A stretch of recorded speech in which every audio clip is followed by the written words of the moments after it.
Welcome in to another episode of the Barnes on Bama podcast. I'm your host, Owen Barnes, and we have something to discuss.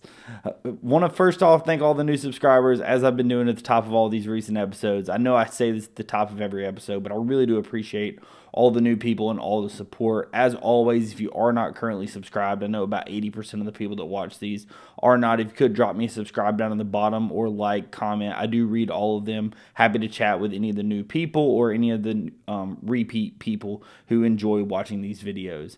As always, I am also a part of the Believe Podcast Network, so I'm available on Apple, Spotify, Amazon, anywhere you get your podcast, and any ads that you may hear over there are because I'm a part of that network, and anything you could do to help out those sponsors really does help me out.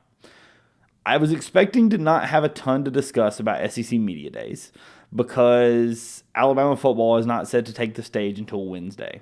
I knew I wanted to still put 2 episodes out this week, so I was a little curious on what I wanted to talk about. But that changed this morning when I'm recording this Monday evening, and this morning, Greg McElroy on his Cole and Greg show that happens on Jocks here in Birmingham said that he had heard from what he felt was a credible source that Nick Saban may get back into coaching. And it stirred up a lot of Alabama discussions on the first days of SEC Media Days. And there have been a lot of discussions around it, and I just want to kind of give my 2 cents. I've digested a lot of the information. I've listened to some of the interviews. I know Nick Kelly had like Chris Lowe and Damian Harris and a few others on. Different people have kind of talked about it throughout the day. Nick Saban, as of this moment, has not weighed in on those comments. Lane Kiffin even obviously made some jokes about it. But, you know, these comments have kind of been spreading around wildfire, which is kind of funny that SEC Media Day starts and Alabama's not supposed to be a topic of discussion, and then they are kind of the big story that comes out of SEC Media Days the first day. It's a little funny how that happened. I don't think that was intentional by Greg, but that is what happened. And the question then becomes, do you think Nick Saban would come back to coaching? And my answer is simply no. Not at the college level.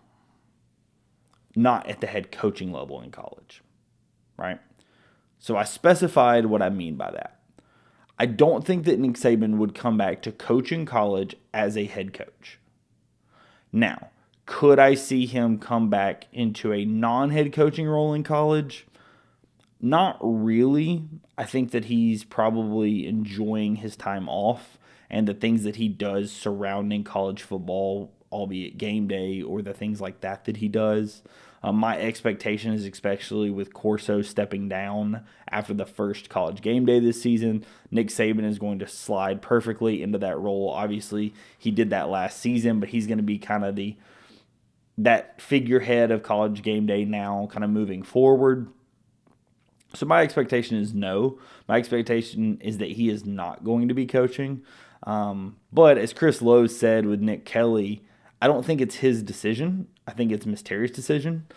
If you listened or heard any of or listened or read or any of the things that came out when Nick Saban retired, there was a lot of discussions, and one of the things that came out was part of the reason he retired was there was a discussion where Miss Terry had said a lot of these players, when they were doing recruiting, something she really liked was building relationships with people. And a lot of the discussions moved from what can you do for us as a program to what are you going to do for us monetarily. And it really shifted away from what college athletics in her mind was intended to be, right? It was the thing that they loved about college that they didn't get in the pros, right? In college, you were able to build a relationship with the family and you were able to build a relationship with the player and then turn them into solid young people throughout the course of their career and throughout the course of their life. And so that was the big thing that Miss Terry said, that why Nick Saban got back into coaching in college, the thing that she liked about it, the thing that he liked about it, you were able to mold young men. It's the reason why he takes such an emphasis on not every mistake someone makes is going to be the end of their career, is going to be the end of their football career. Maybe, he knows something about a player that someone else doesn't, or maybe, there's a whole litany of things that he kind of has talked about, he's talked at length about this, whether it be with the media, whether it be in press conferences. This is a topic that he feels very passionately about. And so because of all of these things, my expectation personally is there's no chance Nick Saban comes back to coach in college because of the current landscape as it relates to revenue sharing and NIL. Do I, however, think that Nick Saban could still be successful if he was still in college? Of course. I think that Nick Saban would have, like any other thing, I think he would have adjusted. I think that he would have, if Nick Saban was not 74, 76 right now, he would have hired a guy like Courtney Morgan. If Nick Saban's in his early 60s or, even 50s, I think he hires a guy like Courtney Morgan and he continues building the program and he has someone else deal with the finances. And Nick Saban clearly puts it as, I'm not in charge of the money. Don't come to me. Once you want to play for the University of Alabama, I'm your guy. And obviously I'm going to be there in the recruiting standpoint, but the money has nothing to do with me. We have a GM that handles all that. That's what my gut says Nick Saban would do if he was, to be back in coaching. Do I think he could be successful? Absolutely. But I just don't think that's something he's interested in with the current landscape of college football. Now, personally, my thought of what he would do in a landscape of college football is he would potentially be a commissioner of college football overall and help, set certain rules and regulations as it relates to whether it be the SEC and Big Ten, that if they have some type of mega conference, whether this becomes some NCAA offshoot that relates to college football, right? I'm not sure what the revenue sharing and everything is going to end up being, right? This is just the infancy of this because it just got passed. But the real question is, what is it long term?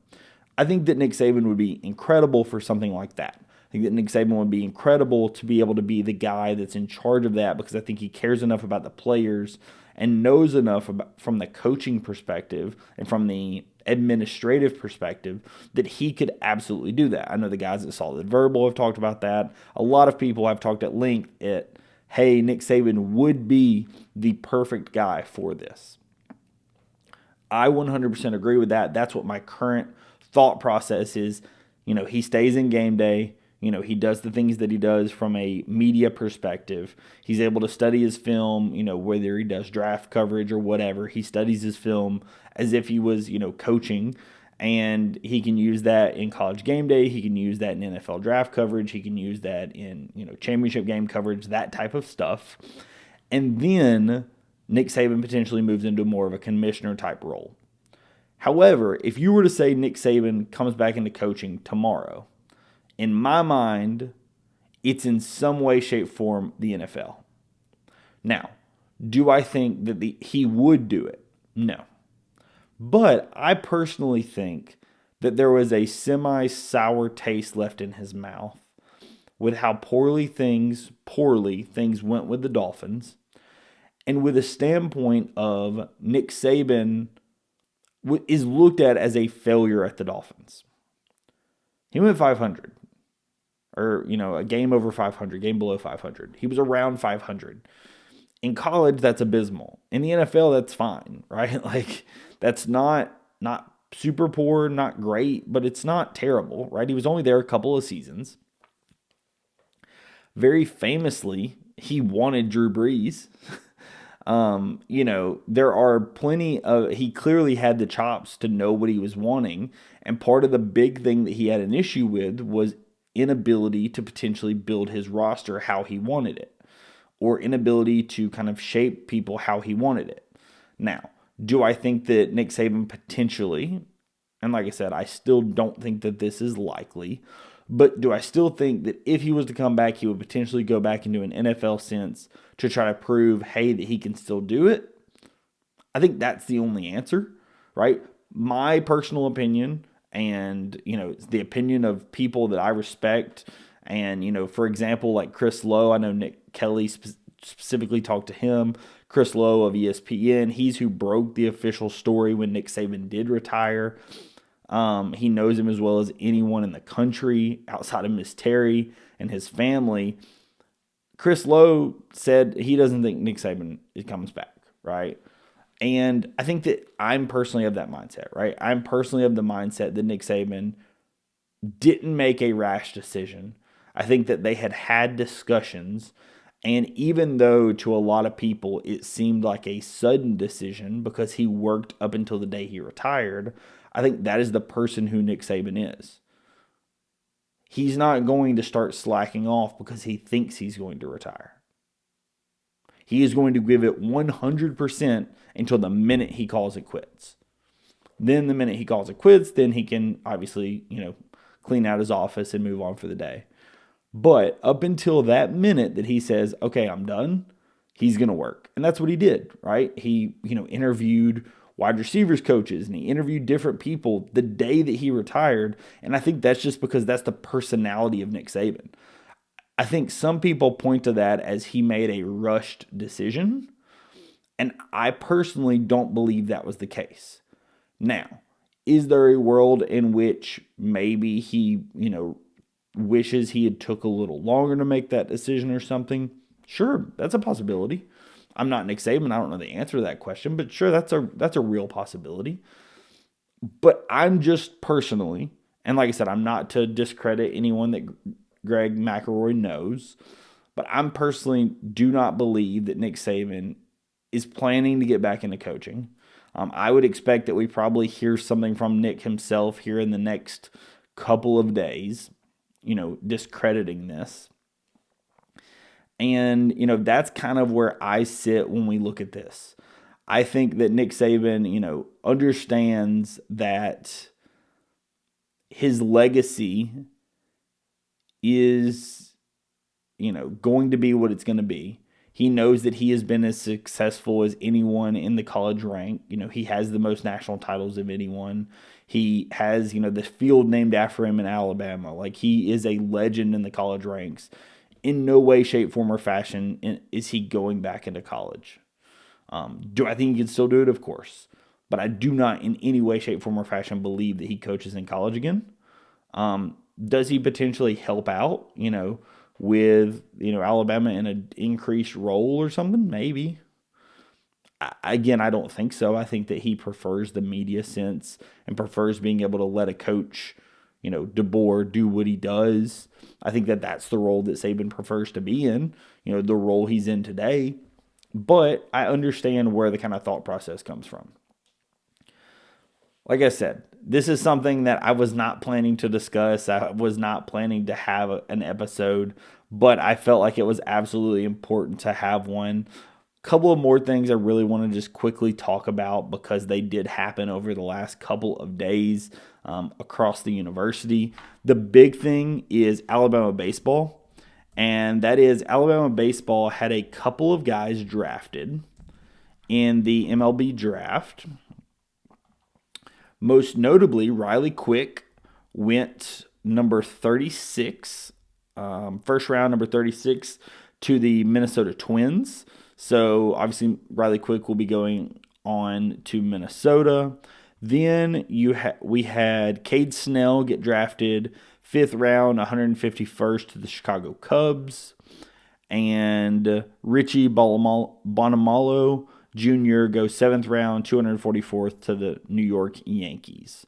So those are the three guys that I would fully expect are for sure not coming to the University of Alabama or not coming back to the University of Alabama. We did also have some of our high school commits that fell in the draft and were not drafted as early, which was a good thing for us because that means those guys are going to be coming onto campus. I will say with this college baseball stuff, I did follow this stuff fairly, closely, especially when I was younger. I grew up going to the SEC baseball tournament in Hoover, but, admittedly, I've only been to a couple of games, even while I've been here in Tuscaloosa. I watch it from a distance, but I do not know as much about this. If this type of information is something that y'all are interested in, I know there is the podcast that the Morning Joe guys do over on the Crimson Crossover channel. But if y'all are ever interested in potentially having some extra baseball coverage over here, I could probably get Roger Pat Myers or somebody to come on the channel and talk about the baseball team that covers it more closely and follows us a lot more closely. I don't want to talk about something that I'm just not super knowledgeable about. Like I said, super happy for the guys that got drafted and very, very, happy for them and as they continue on in their future endeavors as it relates to the MLB. And I think that Alabama has loaded up in the transfer portal and from a high school ranks, especially with having the guys that are going to be coming in that did not get drafted. I think that Alabama is going to have a really, really good team next season.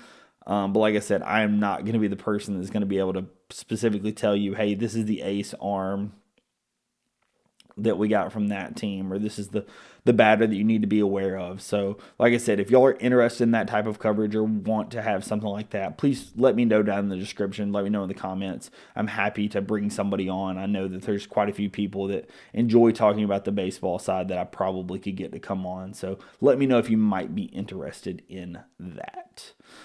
This is a short episode. I know it's a little shorter than what we're used to doing over here, but we haven't had a ton of stuff come out here this week. I just felt like it was important that I recorded this because I know this has kind of been going haywire over the last couple of days. As always, as I previously mentioned, I will record on Wednesday evening. So Thursday, be on the lookout. My coverage talking about Alabama at SEC Media Days is going to be happening. I'll talk about everything that was said and what we need to know and what it kind of means, what was said. As always, if you'll follow me over on Twitter, I will try to retweet Blake Byler, Nick Kelly, any of the guys who are on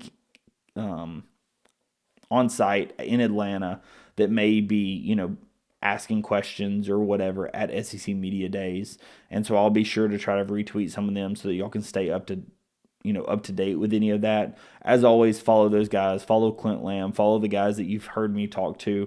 I know quite a few of them are going to be at SEC Media Days talking to the different people. And, they've done a really good job covering it thus far. And I'm sure they'll continue to do a great job throughout the rest of the week. So if you are interested in that coverage, follow me over there. As always, if you're not subscribed to the channel, please do so. Like I said, it really does help me out. Thank you so much for watching, and I will catch you in the next episode. Peace.